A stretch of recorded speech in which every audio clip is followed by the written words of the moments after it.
DUIs and lies. That's what I'm gonna call this episode, because that's, baby, it's a lot of that going on.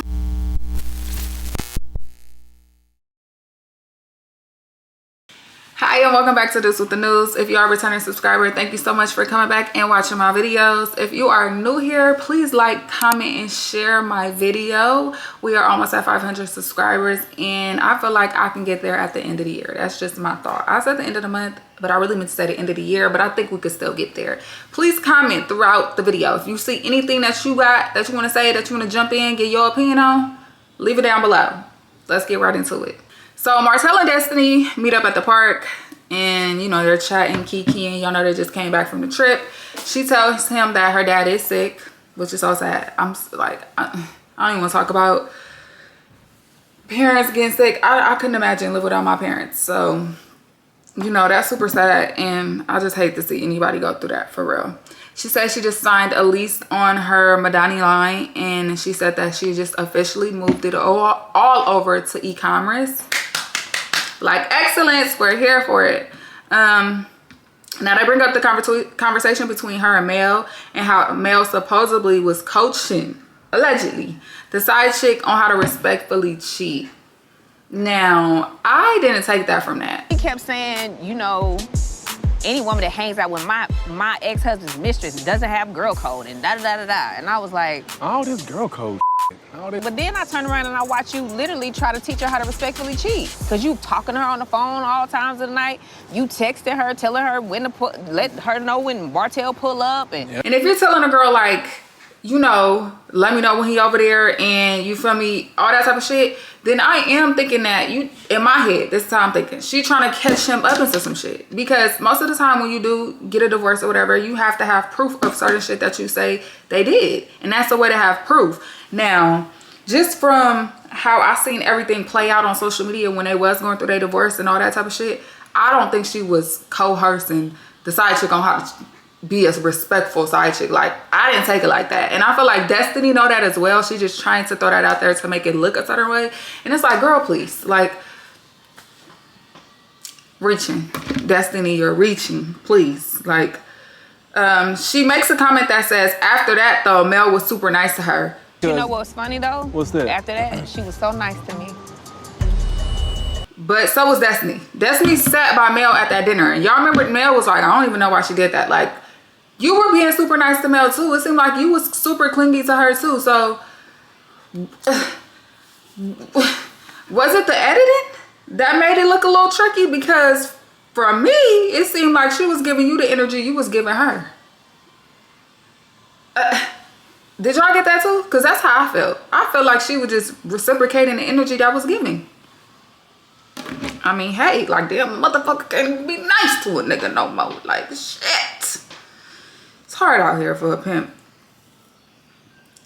They bring up the Trisha convo and said, so they bring up the convo between Trisha at the dinner, how she was like, she finally admitted to like being at Martell's house or whatever, and Martell basically reiterated that yes, she came over and they talked and she left.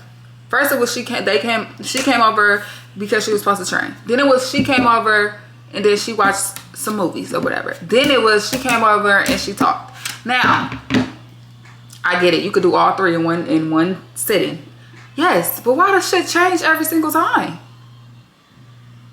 We're confused as fuck. What the fuck? Once again, that makes it seem like y'all hiding something. Sorry, not sorry. Y'all should have met up together and figured out y'all story before her coming on the show. Like, that's just what it is. Martell said that Maurice and, what's the brother name? Marcel. Martell said that Marcel and Maurice are hypocrites and that Marcel cheats like a motherfucker. That's what he said exactly. He be cheating like a motherfucker. That's his exact words. I'm like, dude, you cheat like a mother. Like, dude, shut up. You acting like we ain't been places and you did whatever. Like if anything, don't say nothing. And I mean, we didn't heard this before, y'all. Y'all know we didn't heard this before. Martell been saying that Marcel is a cheater. I think he touched on Maurice too, but he didn't really say it too much because Maurice don't come for him as much as Marcel do. And I think that's because Maurice, he like, I don't need you to air out none of my dirty laundry. But Marcel seemed not to care. Like or unless he got something way worse on Martel, that he just felt like Martel, you know, that would be the reason why Martel don't say nothing. But Martel has been saying that for a while though. He's been saying, like during our reunion one year, he was saying that, yes, Marcel cheats too. Yes, he does. That's been a thing. And I think Tisha know that. But you know, if you don't have proof and it's like nobody in the social media world has proof, let's hide behind that. Like let's act like that rumor isn't there. Let's act like there's no truth to that. Because I'm sorry, if somebody the world, no matter of fact, it was some shit on social media when they posted a picture of the back and they said it was Marcel. If the world keeps saying that my man a cheater, it's gonna be like, okay, where is this coming from? So they gotta know something. Like, that has to be addressed. I'm sorry. You can't just keep turning a blind eye and saying that, oh, he ain't cheating. Girl, please. I know it's some type of thought in your brain that's making you think like, okay, is there some truth to this shit? Because it's making me thinking that ain't even my man. So don't be so naive to where you trying to put up a fake facade and make it look like your life is something it ain't for the viewers. Because the viewers are thinking that you know what the fuck going on. You just in denial. You choose to play the Lulu. Each his own though. Do your thing. That's on you. Martel said that, oh, Nell go visit Mel at her house because she feels slighted by Mel. Nell said that she felt she should have had Sunny's room. Now, one thing I can agree on is that Sunny shouldn't have the room she had. Why does Sunny have like the best room in the house besides you and your two other friends that came? Your two single friends, as you put it. Why? I don't know. The reward for people not liking you is you get the best room in the damn house. Well, not the best, but one of the best. Like, when does that became like a reward? Like, no, that girl is new. And no, give her the dungeon. Give her the maid's corners or whatever they said. Like, no, I didn't agree with that. Now, do I feel like Nell should have been mad? Well, maybe, because she's the oldest. It's like, come on now, get an oldest person one of the best rooms. Whatever. Anyways, she said that she mentored Melody, and Melody went on like a whole laughing spree. She like mentored, which is, I mean, I don't know these people life. They never really showed her mentoring. They did show her counseling, her and her husband counseling, like Martel and her, Melody, giving them advice. But mentoring is something totally different. And I think maybe Nell has that mixed up. Who knows? Mel tells Nell that she's offended by some of the words that she used in the interview. And the words was, Mel is just as bad as Martel. Now, Nell keeps saying like, I'm not sure that I use those words. Like, can you show me the interview? And she was like, sure can. I was offended by what you said in that interview. Okay, what I say? You said it's both of them. She can be stubborn and hard-headed. Now, I may have said yes. You said all can't this be that I'm stubborn saying. and hard-headed. So you heard all them words you said? I said, Draining. no. I have been through a lot with y'all. She had them receipts ready. And well, it's right here. She showed them receipts, and basically she did say that. She also said that she gets basically like tired of it. And she like, well, what you tired of? Because I don't come to you with my shit. Like, what was years ago was what years ago. Like, me and Martel been out of a relationship. We been divorced. Like, I ain't asked for your advice. Like, what you talking about, lady? What you talking about, Willis? Mel says she wants everybody to focus on them and stop focusing on her. Amen to that. Hallelujah. One thing about Love and Marriage Huntsville is a lot of people like to point fingers on this show, and they never want to address their own shit. That's what I noticed. Marcel being one of them. He always talking about somebody else's shit. Never really want to talk about his shit. I don't never really see him address the allegations. And I don't want to hear, I don't want to give light to something negative because, it'll grow. Nigga, it's been growing. What do you mean? Like, it's been growing since it's been said. Marcel irritates me, for real. I just need him to, like, I don't know. It's just, Maurice got arrested for DUI. He said he's never been in trouble, and the hardest thing about being in that situation was to make the phone call to his wife, Kimmy. Lord Jesus. Listen. I don't judge nobody, sometimes, everybody make mistakes. Let's start there. He said, you know, that's his first time. He's never had any run-ins with the law. And this is his first time ever having a run-in with the law. And it was an uncomfortable position to be in. Kimmy goes on to say that she's worried that Maurice won't be fully honest with her. I always worry about whether or not you're gonna always be 100% forthright. And he says that this is not really something he feels she can help him with. What do you mean? Like, sometimes I feel like that what you give me is to protect me. Like, I can't help what I don't know. I don't know if, I don't really know if you can help me, like, through this. Like, honestly, just you being there, picking me up, that was help enough. I don't understand how that is even possible, being that that's your wife. So if she can't help you, who can? Rehab? But it's like, do you really need rehab? Because this is your first offense. It ain't like you've been doing this. So who can help you? Yourself? That might not be enough, brother. You might need a little bit more reinforcement. I don't think that's enough because it led you here. Just saying. Like, you sure? What? I just didn't get that. And I think it was a little bit more power to them words. Like, she don't think he's forthcoming. I think she might mean some other shit too, but you know, we'll see. We'll see once the season goes on. Trisha and Ken are cleaning out their garage. Their kids are hitting a lot of milestones, so they're throwing them a party. Ken said he felt some type of way that the kid's dad, thanked him for coming to the graduation. And I mean, I can understand that because they did go on to say that the dad couldn't make it to the graduation and they had to give him gas money to make it. Now, skirt. I get it. We all fall on hard times. I completely understand that. But not having gas money? I don't know. And then taking the money from your soon-to-be ex-wife and her man. And then thanking that man for coming. Now, I don't think he meant it in a way like, thank you for being, like, you know, this sounds so weird, but I don't think he meant it in a way like, thank you for, you know, showing up. But I think he meant like, you know, this ain't your kid.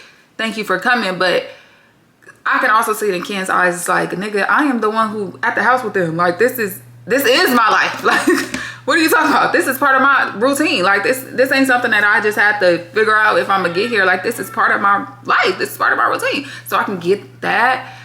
But I don't know. I think it's just an awkward situation for them because some people just don't know how to coexist together. And I think it's hard for him to coexist with Ken because I don't think he necessarily, and I'm talking about her husband because they're not divorced yet as of on the show. Her husband doesn't want her. I don't think he wants her. I don't. But I don't think he wants nobody else to have her. And that's the worst fucking thing about it, man. Because it's like, who the fuck I'm supposed to be with? You want me to just be lonely because you don't want me no more? Boy, please. The fuck? Boy, please. He was supposed to meet Trish to get the papers notarized for the divorce, but he never came. But I'm thinking like, damn, if he didn't have gas money to get to the graduation, maybe he didn't have gas money to get to you. He needs to go to work. He could send them papers in the mail. Do they really gotta go together? I don't know. I ain't never been through no divorce. I don't know how that works, but maybe that's like, from where they from, that's how they work. But I don't think you gotta go with, no, I don't think you have to, but hey, maybe that's out there. Sometimes I be thinking that Trish don't really want a divorce because I feel like she don't push the issue enough. Like, you don't push the issue hard enough. Like, if you wanted this divorce for real, it should have been done. Like, way before you and Ken got as serious as y'all got, you should have been pushed that issue. Like, I feel like it's more of a push the issue now because they're on this show. And, you know, you have a lot of questions. You got people gonna be asking a lot of questions. I know them comments, her DMs on Instagram, all her social medias is probably filled with that. Like, I think that's why she's taking the initiative. Do I feel like she would have took this initiative before? Absolutely not. But it's like, what's the holdup? Maybe she just is comfortable in him in the divorce. I'm not saying that because I think she want him. Maybe she don't. But what's the holdup? Chris and Nell are taking dancing lessons. I feel like Nell be switching up stories because she said that Mel was basically like, oh, you never counseled me, you never was my mentor. And Mel didn't say anything about counseling. She didn't say nothing like you wasn't a counselor. She said you didn't mentor her, which from what they showed on the show, I agree with. Did you counsel her? Yes. But I think she admitted to that. So she's telling Chris that, you know, she felt the way about that, and she didn't say nothing while she was there because she had to get in the car and process it. Girl, please. You just didn't want to say nothing because you know that's not what the fuck she said to you. Now, irritate me sometimes with that dramatic ass character as, oh, I feel some type of way. But you always feel some type of way but never say nothing in a moment. Barely. Not to Mel, at least. Maybe everybody else. But to Mel, she never say nothing in a moment. And her stories is, she always forgetting some shit. Or always making up some shit that didn't happen. Girl, but then be mad that people be saying you the oldest. It's starting to show. No shade. It is. The memory is gone. Like, you acting your age, for real. Mel is then throwing an event for her community, and her friend Shanita is helping her. Mel said that she didn't take the Scotts after their arrest, and that she seen that Maurice was out getting drunk on his Instagram or social media, like right after the DUI whole arrest thing. I don't know how soon after, but yes, popping bottles, showing bottles, drunk. That's crazy. Only because, like, goddamn, nigga, if you was gonna do it, why are you showing social media? And you know that shit was plastered all over social media. Like, I seen this shit, and I don't even keep up with them, like, off of the show. Like, not all of them, at least. Especially not Maurice. So, if I seen it, a lot of people seen it, and it's just like, why are you showing social media that you partying? We don't need to know that. You just got arrested, boy. Have some decorum. I think people don't be scared to go to jail. Because I think they they famous and they not going to go to jail, baby. Y'all see Diddy? And he needs to be right in that motherfucker. Ain't no free Diddy. Keep that nigga locked up, please. Thank you. She also said that her grandmother had passed away due to a drunk driver. So I could see why she upset with it. And she made a comment as to she don't want her name associated with these people who have mug shots, because they were supposed to be like the leaders and the people looked to for the community. But all of them are starting to get mug shots. Now you want me to look at you as a leader in the community? Wow. An example? You know, the group really has let me down, you know, as far as just living up, you know, to their potential. Mugshot after mugshot after mugshot. I'm acting, so don't put my name with them names. Now, I can understand I wanted your name linked with them, but y'all on the same show, baby. The name is going to be linked. It's going to be linked. Like, do they need to get it together? Absolutely. But I mean, hey, this episode was what it was. I don't know what's going on with this week's episodes, but they're okay. Next week, it seems like it's going to get a little juicy, though. Marceau and Martell does get into it. Shit is set. Tisha, once again, jumped in the conversation. Now, I get it, that's your husband. But you should take what Martell is saying with a grain of salt. Please, because I feel like it's a little truth in that. And maybe that's why she feels so bad. And that's why she feel a way towards Martell for saying that shit. Because she probably feel like it's a little truth to that too. I don't know. But once again, if it's a whole bunch of motherfuckers and one person you know who he hang with and he hung with out of town, all type of shit, you gotta believe it a little bit. I mean, what does Martell gain from saying that? What do he gain from saying that? Think about it. The more we know. But that's the end of that. If you have made it to the end, please drop a purple heart below, and I'll see you guys next week. Bye.